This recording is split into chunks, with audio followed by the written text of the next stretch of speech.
Subo nesse palco, minha alma cheira talco, como bumbum de bebê. And she'll tease you, she'll unease you. All the better. Baby Claudia.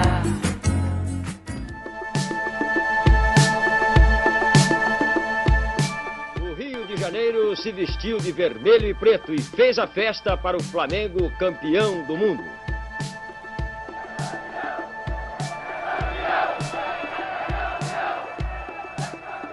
O grito emocionado da torcida tomou conta da cidade assim que o jogo terminou.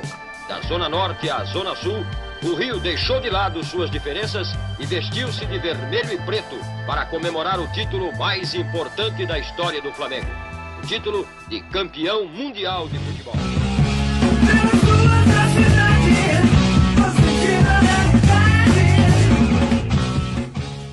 Amigos e amigas sintonizados nas ondas amigas da Rádio RVC, sejam bem-vindos a 1981.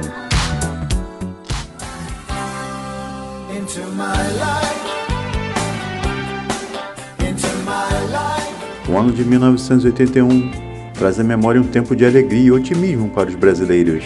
Era uma época em que o país, embora sob o regime militar, começava a despontar para mudanças e esperanças. A década de 80 estava em pleno curso e 1981 se destacou como um ano de celebração cultural, avanços tecnológicos e momentos inesquecíveis. A música brasileira, sempre vibrante, vivia uma fase especialmente criativa. O rock nacional já começava a despontar no horizonte. Na televisão, as novelas da Rede Globo eram um fenômeno de audiência, unindo famílias ao redor da TV todas as noites. Novelas como Baila Comigo e Jogo da Vida eram sucessos que faziam o Brasil inteiro parar para acompanhar suas histórias e dramas dos personagens. O futebol, paixão nacional, trouxe momentos de euforia em 81. O Flamengo, com seu time estrelado por extra-séries como Zico, conquistou a Taça Libertadores da América e posteriormente o Mundial Interclubes, vencendo o Liverpool em Tóquio. O Maracanã lotado e celebração nas ruas do Rio de Janeiro ficaram gravadas na memória dos torcedores como momentos de pura felicidade e orgulho. O cinema brasileiro também teve seu brilho.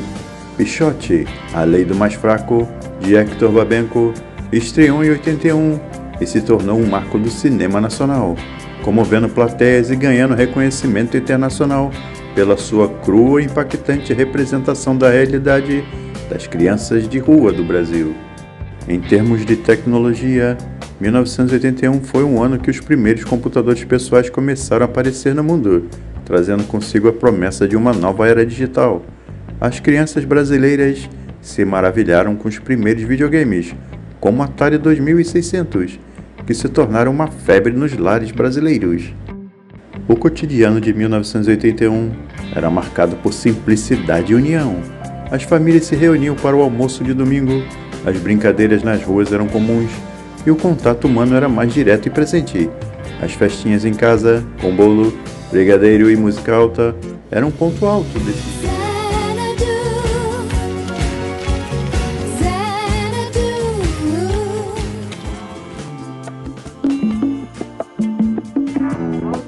Guaraná tá aí, gostoso como um beijo.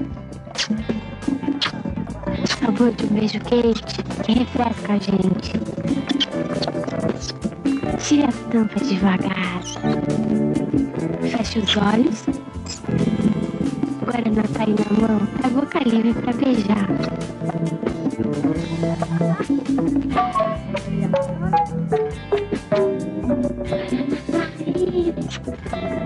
Um beijo na garganta,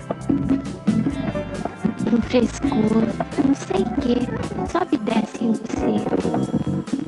Guaraná é diferente, mas o seu apetite, seu tempero. Guaraná gostoso como um beijo.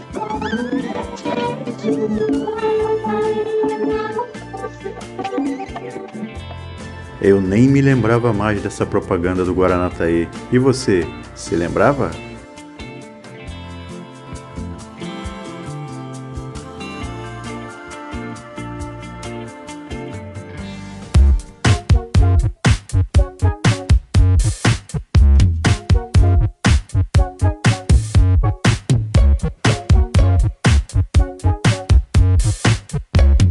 O ano de 1981 foi um período de significativas transições e eventos marcantes, tanto no Brasil quanto no cenário mundial. No país, a sociedade vivia os últimos anos do regime militar, enquanto, internacionalmente, a Guerra Fria continuava a influenciar a geopolítica global. Nesse ano, o Brasil estava sob a presidência do general João Batista Figueiredo, o último presidente antes da redemocratização do país. Figueiredo enfrentava crescentes pressões por uma abertura política e um retorno à democracia. Esse período foi marcado por um processo conhecido como abertura lenta, gradual e segura, que buscava transitar o país para um regime civil sem desestabilizar a ordem estabelecida pelos militares. Um dos eventos mais trágicos do ano foi o atentado no Rio Centro, ocorrido no dia 30 de abril. Uma bomba explodiu no estacionamento do Rio Centro, durante o show comemorativo do Dia do Trabalhador. O incidente foi amplamente visto como uma tentativa de setores da linha dura do regime militar de justificar a continuidade da repressão, mas acabou fortalecendo os movimentos pró-democracia. Na economia, o Brasil enfrentava dificuldades. A inflação estava alta e o país passava por uma crise econômica, exacerbada pela dívida externa. A população sofria com o aumento dos preços e a estagnação da economia, que gerava descontentamento social.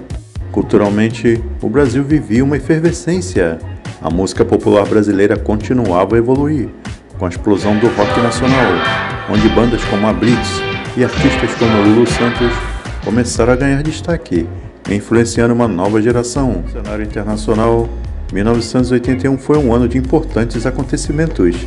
Nos Estados Unidos, Ronald Reagan tomou posse como presidente no dia 20 de janeiro. Sua administração seria marcada por uma política econômica neoliberal e uma postura mais agressiva na Guerra Fria. A Guerra Fria continuava a influenciar a política global. Em 81, a Polônia estava sob forte tensão devido ao movimento sindical Solidariedade, liderado por Lech Wałęsa. O governo comunista impôs a lei marcial em dezembro, tentando controlar a crescente onda de protestos. No campo da ciência e tecnologia, 81 foi o ano do primeiro voo do ônibus espacial Columbia, marcando o início de uma nova era na exploração espacial. O lançamento aconteceu no dia 12 de abril e representou um avanço significativo para a NASA. Os programas de auditório também estavam em alta, com destaque para o programa Silvio Santos. Ainda se tratando do domingo, o humorístico Os Trapalhões, estrelado por Didi, Dedé, Mussum e Zacarias, continuava sendo um dos programas mais assistidos, atraindo uma grande audiência com suas enquetes humorísticas e sátiras. E logo depois começava o Fantástico, um programa jornalístico e de variedades da Globo, que já era um marco das notícias de domingo. Continuava a trazer reportagens, entrevistas e números musicais, refletindo os acontecimentos da semana de forma dinâmica e inovadora. A TV nessa época influenciava não só a cultura, mas também como a opinião da sociedade brasileira. Falando agora sobre os automóveis, um carro ainda que estava em destaque nesse ano de 81 era o Volkswagen Gol, que rapidamente se tornou um dos carros mais populares do Brasil. Nesse ano, ele continuava a ganhar mercado, graças a seu design moderno e a confiabilidade mecânica. Porém, o motor deixava a desejar, era muito fraco, com seus 1.300.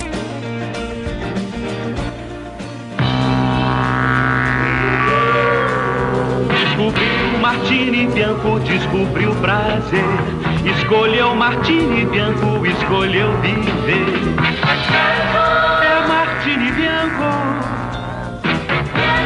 é Martini Bianco, qualquer hora, em qualquer lugar, é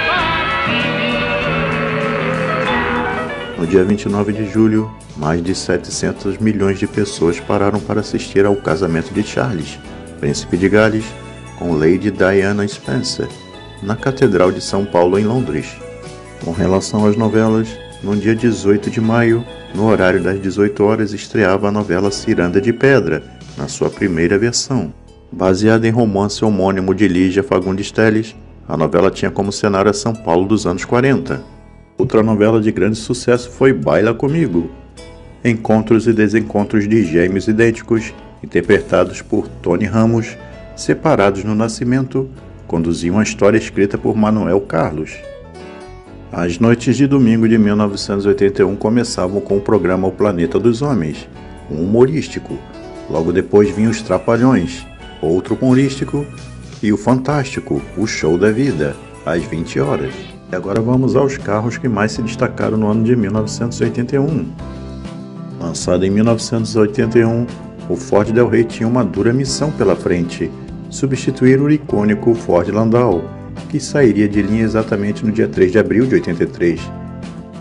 Derivado do Corcel, um projeto que nasceu na francesa Renault e adaptado para a realidade da Ford brasileira, o Del Rey pode até ser crucificado pela missão atribuída, mas ele só refletiu o que existia nos Estados Unidos na época.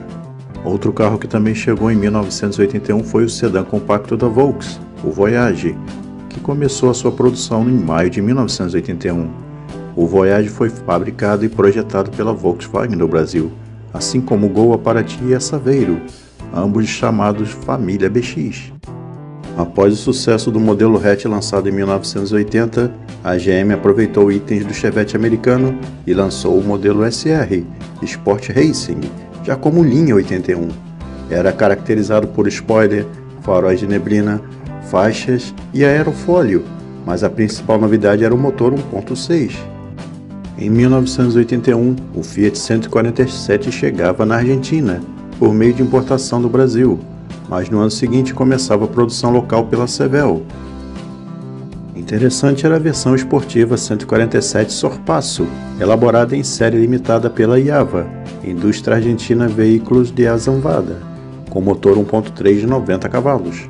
Em 1981, o Miura já passava a contar com o motor 1.6 refrigerado a água, do então Passat TS, com 88 cavalos de potência e torque máximo de 13,3 kgfm, permitia que ele atingisse a velocidade máxima de 180 km por hora e alcançasse de 0 a 100 km em apenas 13 segundos. Em 1981, a Fiat, que controlava a produção do Alfa Romeo 2300 desde 78, decidiu que o moderno sedã de luxo embarcaria na onda do etanol e passaria a beber álcool hidratado, opção que muito provavelmente garantiu a sua produção até 1986. Falando sobre o ranking de vendas, o Del Rey estreia em 9º lugar e o Voyage em 12º lugar, vendendo mais de 15 mil unidades no ano de estreia. Em um ano de forte queda frente a 1980, 1981 caiu muito, tendo o seu líder, Volkswagen Fusca, perdendo o trono para o rival, Fiat 147. O ano de 81 também marca o fim das atividades da Chrysler do Brasil. Após ser adquirida pela Volkswagen, a marca americana deixa de vender seus modelos no país, como o Polar e o Dart, encerrando o ciclo de grandes esportivos nacionais. Isso significou muito para o Brasil, pois depois do fim da Chrysler, deixamos de ter modelos verdadeiramente esportivos, ficando apenas com versões mais apimentadas nos anos seguintes.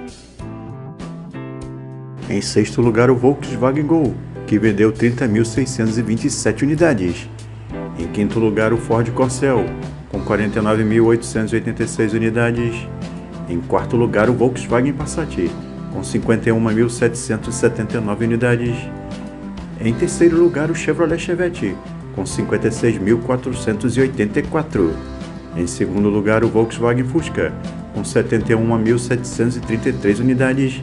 E em 1º lugar, o Fiat 147, com 84.666 unidades. Agradecemos aos gentis amigos por terem assistido até aqui nosso vídeo. Se você ainda não curtiu, não esqueça de deixar seu curtir, compartilhe com seus amigos e se ainda não for inscrito no nosso canal, se inscreva. E até a próxima, pessoal!